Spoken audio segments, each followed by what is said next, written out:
Namalengke si Nanay Georgianet para sa pang-ulam nilang mag-anak sa mga susunod na araw. Dumidiskarte si Nanay Georgianet kung paano niya pagkakasyahin ang 2,000 piso na budget sa pamamalengke. Ay, pinagkakasya lang kuya kasi parang minsan binabawasan yung budget na lang. Halimbawa, kunyari, 2 kilo, 1 lang kilo bibilin. Minsan wala na kaming budget para bang kung ano na lang yung meron, yun na lang. Pagka kunyari, naubos na yung nakalagay sa ref, mag-ano na lang. Pagka may pera dumating, mamalengke ulit.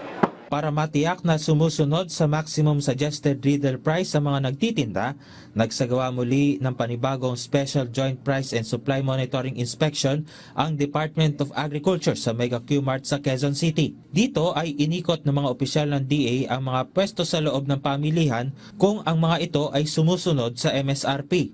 Sa kanilang pag-iikot, naobserbahan ng DA na nananatili pa rin mataas sa MSRP ang presyo kada kilo ng imported na sibuyas. Ang presyo ng imported na pulang sibuyas sa Mega Q-Mart naglalaro sa 180 hanggang 200 pesos kada kilo. Mataas ito sa itinakdang MSRP ng DA na 150 pesos kada kilo. Dahil dito, namigay ng notice to explain ang DA sa mga retailer na nagtitinda ng mataas sa itinakdang MSRP. Ayon kay Agriculture Assistant Secretary Genevieve Guevara, halos lahat ng nagtitinda ng sibuyas sa nasabing pamilihan ang nagbebenta sa ganoong halaga. Dagdag pa ng opisyal, medium-sized at mukhang locally produced ang mga sibuyas na ibinebenta. Yung lahat po, bibigyan po natin kasi lalo na nakita po natin may mga marami talagang 200 pesos po yung per kilo nila ng imported onion. Napansin rin ng DA na mas mataas ang presyo kada kilo ng liempo.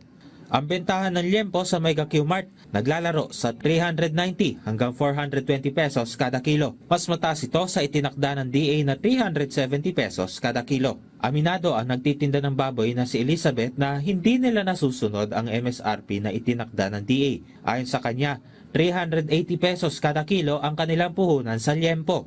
Kasi kung sinabi ng pwesto nila, hindi kami. Kawawa naman kami, nagbabayad kami araw-araw ng pwesto.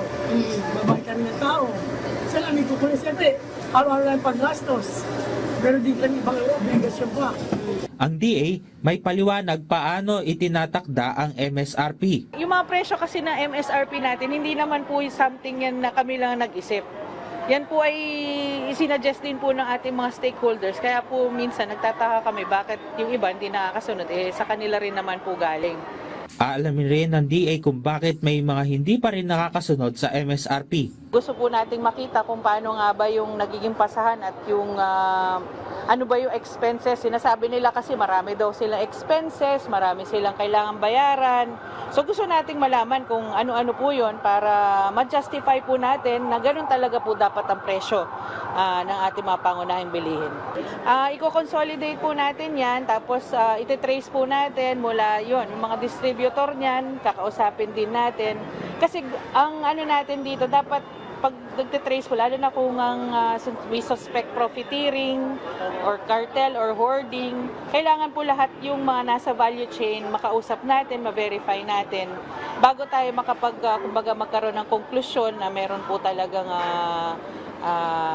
kumbaga ito po ba ay isang concerted effort? Talaga habitual ba to? Tiniyak rin ng DA na magpapatuloy ang kanilang pag-monitor sa presyo ng mga bilihin habang papalapit ang Pasko. Paigtingan pa natin yung monitoring at inaano po natin yung mga consumers natin na bantayan din dapat yung mga presyo na kung ano po yung presyo dapat ngayong linggo, dapat wala po tayong mamataang pagtaas niyan. Or kung meron man po kahit mga piso or dos lang yan dapat.